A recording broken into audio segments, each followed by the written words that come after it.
If Azaria Chamberlain was still alive, she'd be about to celebrate her 39th birthday. Tragically, though, no one thinks of Azaria as an adult. Instead, she's marked in our psyche as a 2-month-old baby who was killed by a dingo at Ayers Rock, Uluru, as it's now called. But it's the manner of her death that still grips us with horror. The cunning dingo entered the tent where tiny Azaria was sleeping and brazenly snatched her. What happened was so improbable, many, including the Northern Territory Police, thought it was impossible. Well, tonight, the terrifying story of a near-identical attack that once and for all proves the dingo did it. This is such a disturbing story. Let's start with a happy ending. Is that fun? In Brisbane this week, 14-month-old Hunter Alistair now seems totally unaffected by the horrendous ordeal from which the rest of his family might never recover. So tell me exactly what's happened. The dingo has dragged him from the camper van. Hunter! How old is the little one? What? I'm coming. There's dingoes everywhere. I was driving and Luke was sitting in the back holding Hunter. It's probably only 10 minutes, but it felt like an hour. And I remember his cries just, starting to fade, and I honestly thought when we got there he wouldn't be there. How this drama unfolded is extraordinary. The dog obviously had some familiarity with the campsite, didn't it? As you'll see, the length this dingo went to snatch a baby is beyond belief. The height that it had to climb. We thought we were safe. We thought we were safe. Fraser Island, 350 kilometres north of Brisbane, is the world's largest sand island. A place of blinding light and endless beaches washed by the bluest Pacific. Luke and Sarah Alistair and their family are among the 400,000 people who come here every year to enjoy what's usually considered an unforgettable holiday. Favourite place in the world. It's an extraordinary place. Yeah, it's a beautiful place. Yeah, we've been looking forward to it for a long time, and we were just excited. The kids were excited. Fraser Island is famous for its dark, mysterious forests, its freshwater lakes, its popular off-road campsites. There he is, look at him. Yeah, he's checking us out. It's also famous for its wild dingoes. See how her ears keep turning back? She's watching, she's listening. Wild dingoes are furtive and secretive. I came to the island hardly expecting to encounter one.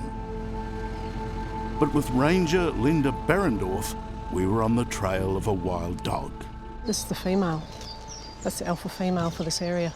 We've seen that female grow up. I guess she would have been tagged in her first year, and she should have, if everything goes well, she should have a litter this year as well, and that's where our role to try and mitigate risk of them becoming too habituated to humans comes in. Clearly, this dingo was standoffish, but it wasn't afraid, and that can be the problem. Dingoes hang around campsites looking for a free meal, losing their ancient fear of human beings. That's when they become dangerous. A French tourist sporting the battle scars of a terrifying encounter. And when Fraser Island makes the news. A 6-year-old boy mauled on the same coastline in January. The dingo attack on 14-month-old Hunter Alistair was the third so far this year. Luke and Sarah had taken their little boy and his sister Harper for what was supposed to be a week-long Easter holiday. Sarah's mum Sian had also joined them, and together they set up their caravan at the One Tree campsite on the island's popular eastern beach. It was nice and flat and had a bit of a dune to shelter you from the wind, so we were pretty happy. So you thought this out fairly carefully, and you wouldn't have seen any dogs around that campsite? No. When we went to bed about probably 10:30. Secured all our rubbish and moved it away, packed all of our food away and strapped it down, and we're pretty experienced campers, and we certainly know what precautions that we needed to take. So about what time do things start to go wrong? About a bit after 12, I would have woken up to a cry, and then I don't know exactly how long, but seconds. And his cry went from being inside the camper to outside. I don't know what went through my head. I just sat up and said, "Luke, he's outside." And Luke got up, unzipped and ran out the door of the camper around the other side. Oi! And he saw that a dingo was had him by the back of the neck and was dragging him off into the bush. He was crying big tears, and you could definitely hear it. It was outside and it was going that way. And But Luke just ran. I just ran. I didn't think. Drop it! When I got there, the dingoes got him by the back of the head and pulling him into the bush. Could you believe this? No. No. It's a terrible story. Primal, raw, awful to tell, and not easy to listen to. But having survived the worst of human experiences, being predated by wild creatures, it's a story Sarah and Luke feel compelled to share.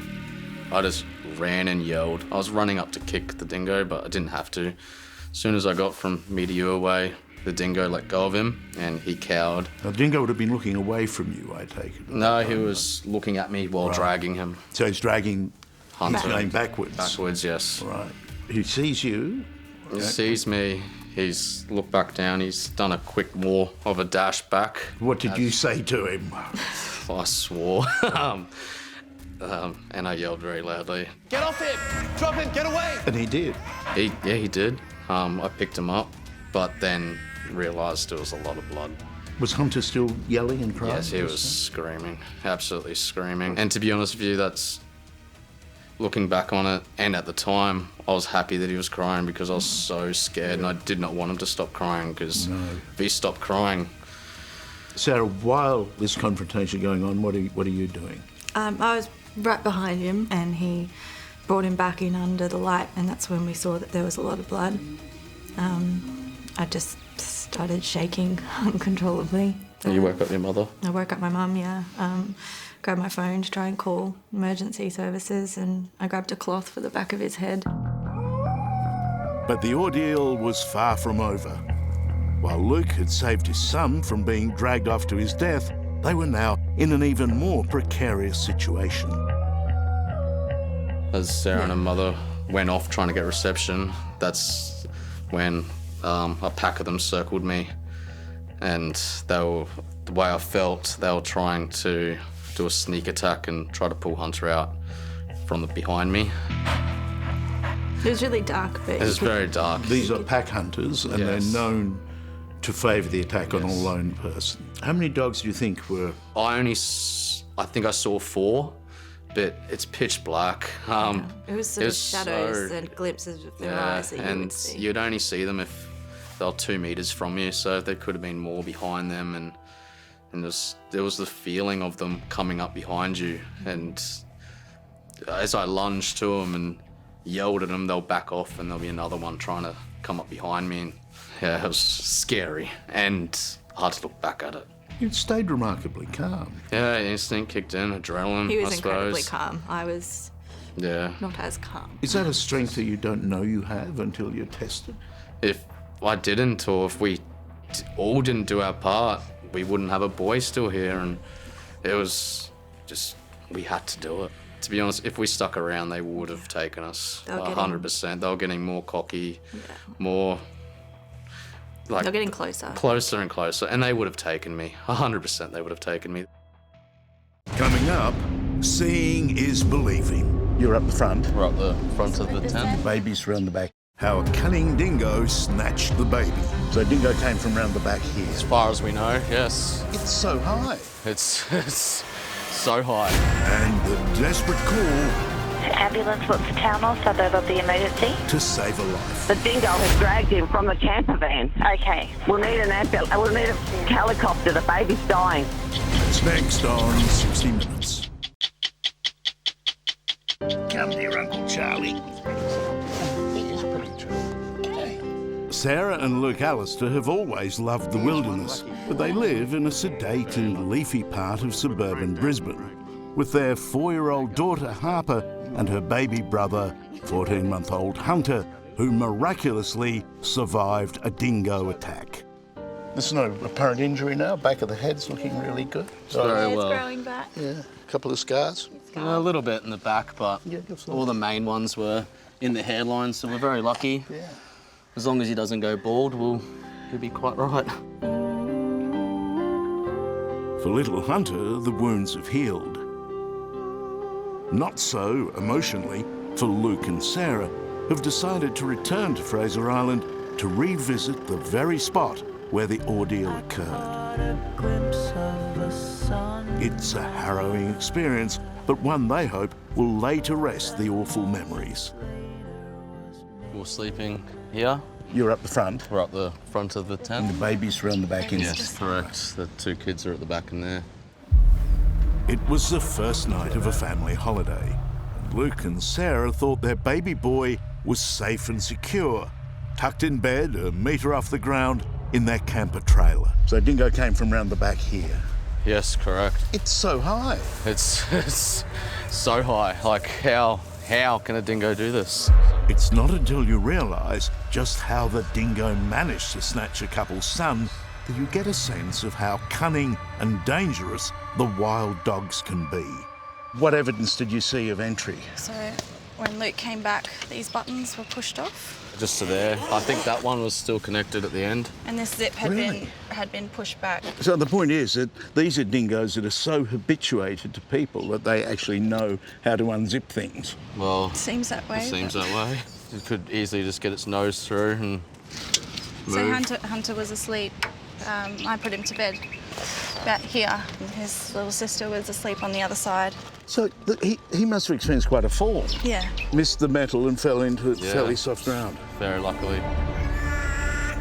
The Allisters remember every dramatic detail of these gruesome events on the night of Good Friday. Drop it! And then where do you think the dingo took him? Was dragging him off dragging into the here. grass. It's about here. No, I was exactly here. So you're confronting the dog here. Yeah. Probably got from 2 metres from him, and he dropped him. And meanwhile, what are you doing? I ran over and Luke brought him back under the light, and I called for my mum, and yeah, we just jumped straight on the phone. And Sarah's mum, Sian, who was camping with the Allister family that night, was soon on the phone trying to raise help. Ambulance, what's the town or suburb of the emergency? This week on Fraser Island, in the dying light, for the grandmother, everything floods back as we listen to the replay of what is certainly the worst phone call I've ever heard. The dingo has dragged him from the camper van. Okay. We'll need an ambulance. We'll need a helicopter. The baby's dying. When you tell the operator the baby is dying, do you actually think that that is what's Absolutely, I happening? thought he was. As soon as I saw it, there was blood dripping off my hand, and his head was just pouring everywhere. So I honestly thought, I didn't want, but I honestly thought by the state of the child that, yeah. He's all really wet through with blood. Have you got something to control the bleeding? My son-in-law's got a towel pressed against the back of his head. Now, at this stage, I mean, a life is hanging in the balance. Yep. Is there any more of an I can only imagine how you felt. No, it was terrifying, So these terrible silences when the phone drops out. yeah. Sorry, are you there? The driver wants the... You're very calm, you're not swearing. Surprisingly, yeah. Yeah. They're coming, darling, they're coming. You're coming. All right. He's not going to die. He's all right. It's all right. It's all right, darling. It's all right, As sweetheart. Sian struggled with dreadful phone reception, How old is the little one? I'm coming. There's dingoes everywhere. both Hunter's and his father's lives were now in real jeopardy. It was pitch black, but they were circle. I have no idea how they even circled me. I was looking down and I look around me and there's dogs all around me. And they had the sense of the kill in their nostrils. Yeah, They could smell the definitely. blood. Definitely. I could tell that they were trying to approach me from the behind, and it felt like they were trying to rip Hunter out of my arms. Adrenaline was kicking in. Yeah, I don't know if I was more afraid, but crying. Having finally connected with emergency services, Sian now hurried the family into their four-wheel drive. Together, they raced to the helipad at the Fraser Island police station. I knew when I first looked at him we needed choppers, definitely. If he had to have any hope, he had to be airlifted out. At this stage, no one knew whether the baby would survive. Well, I was driving and Luke was sitting in the back holding Hunter, and that's probably the strongest memory I have from that night was that drive. It's probably only 10 minutes, but it felt like an hour. Longest 10 minutes ever. Yeah. And I remember his cries just, starting to fade, and I honestly thought when we got there he wouldn't be there. The family was met by a rescue helicopter, and Hunter and Mum Sarah were flown to hospital. This week, merely the sound of an approaching chopper at the Fraser Island helipad evokes troubling memories. The couple have returned because they want to show their gratitude to Brent Malden, one of the airmen who helped save their baby's life. Hello again. This time? Yeah. How are you? Yeah. Sarah, how are you? How are you guys? Yeah, all right. Yeah. Emotional doing this. Oh, I can imagine. How's Hunter? He's amazing. Yeah, amazing. Thank you for everything. It was pretty easy to relate when you're a dad as well, and the kids are the same age. It's like, oh, this is crazy. Yeah. In your business, you see people who are undergoing trauma or will undergo trauma as a result of what's happened. Just meeting them now, how do you think they're bearing up? I think they've done very well. I think they've put stuff into perspective through their journey with this event that happened to poor Hunter, and they've come out of it quite well. Hunter spent 5 days in hospital in Brisbane, where he was diagnosed with a fractured skull.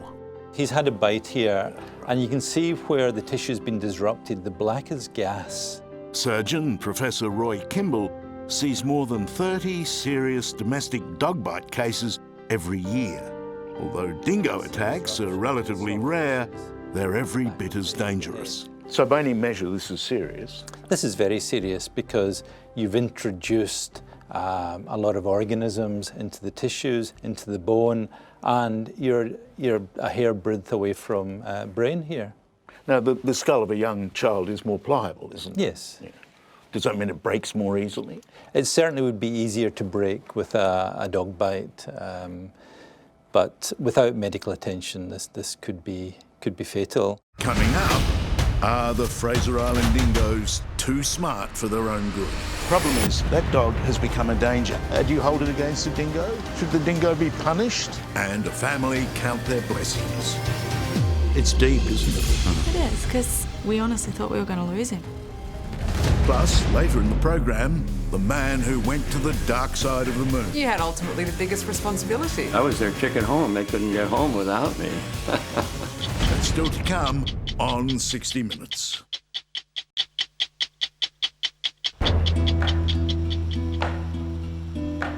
Sarah and Luke Allister have returned to Fraser Island, to the spot where just 6 weeks ago their sleeping baby son was viciously attacked by a dingo.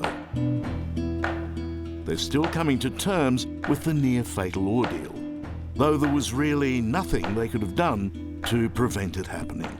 There are no more precautions you could have taken than the ones you already did take, isn't there? I mean, what would you do differently now? To be honest with you, nothing. Pack a gun, I mean. What? Yeah. There's nothing we could have done differently. Just unlucky things. Bad things happen to good people. But we're still lucky. He's okay. You knew the situation. You didn't consider it a risk to go there with kids. No, I think when you make decisions in life, you base them off your own experience. And our experience and, Luke's family experience growing up was that if you respected that it was their island and you took the necessary precautions, that you would be safe. We would have thought that being in a camper trailer a metre off the ground, that we would be safe. As extraordinary as Luke and Sarah's story may sound, so how widely would that animal range? For wildlife ranger and dingo expert Linda Berendorf, there is no doubt it happened just as the Allisters have told. One of the things that interested me at the scene of the crime, the dingo climbed at least this high to get into the car. Easily. Now, dingo's only that high, Yep. and even on its hind legs it would have been... Yeah, they can get up on the roof. The other remarkable thing was that it appeared to gain its own access to navigate a zip and all kinds of catches easy. and things. The They fridge, can do that. fridge locks, if you don't have a lock or a bit of wire in there, they'll lift those, they'll get into zips. Those straps, you know, everyone buys them with the straps, they'll chew on those and rip those to shreds and gain access. Across 2,000 square kilometres of forest and sand dunes on Fraser Island, somewhere lurk about 300 wild dingoes. Most will never be seen. But those that are seen have become audacious and opportunistic in their dealings with people. And, as we saw this week, the fault lies entirely with human stupidity and carelessness. He just looks like any dog you might meet in the street. And the problem he is, in a sense, like your dog, is descended remotely from wolves. The problem with this dog is it still is a wild dog, but it no longer knows it. Somebody either dropped that piece of coconut, which it's eating now, or somebody's deliberately fed it. The problem is that that dog now has no fear of me, no fear of anyone here, no fear of children. That dog has become a danger, and it's no fault to itself.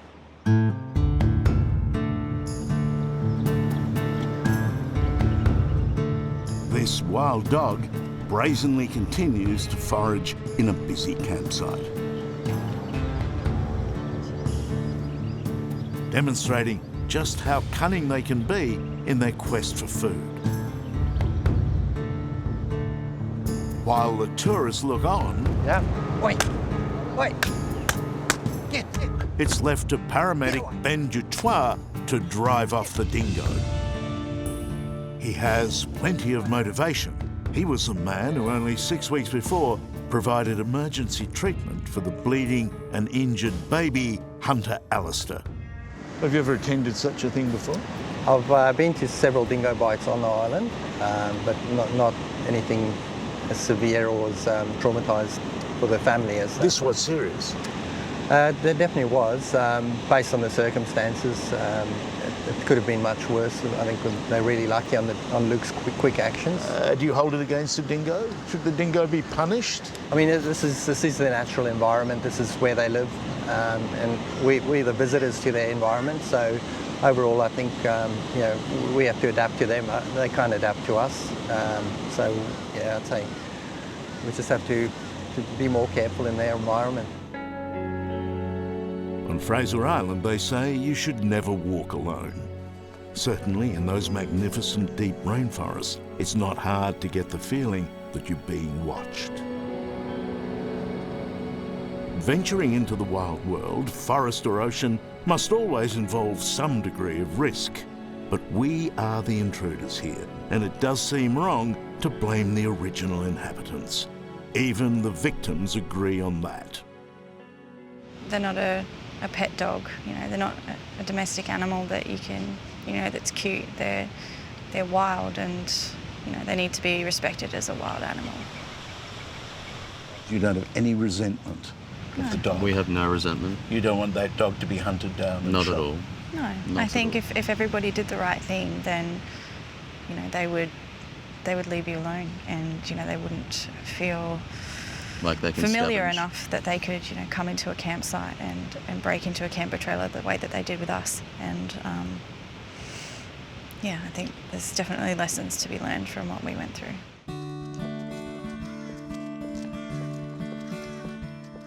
Do you think about it all the time? Yeah. Yeah. I still wake up. Yeah, you do. Really? Yeah. So he's. Yeah. Oh. No, It's deep, isn't it? It is, because you at the time, we honestly thought we were going to lose him. So you feel that, you grieve, like within an instant, you think about the worst, and then even though everything's turned out okay, we still Your We were so dreams are close. that you lost him. Yeah, we were so close to losing him that for, Do you for a dream moment. about this on a regular basis? Yeah. This life, fragile as a feather. One night can change your life forever. No, I smile. Well, we've got each other. And, Strong and a family. strong family that's helped us out through everything. We've been a pretty good team. Yeah. He I was tends thinking to. that. I mean, nothing could bring you closer together than this shared experience. No, he's been a rock when I fall apart, and then If I fall apart, she helps me. It's work. We haven't fallen apart together yet, so No, it's been good. so it's been-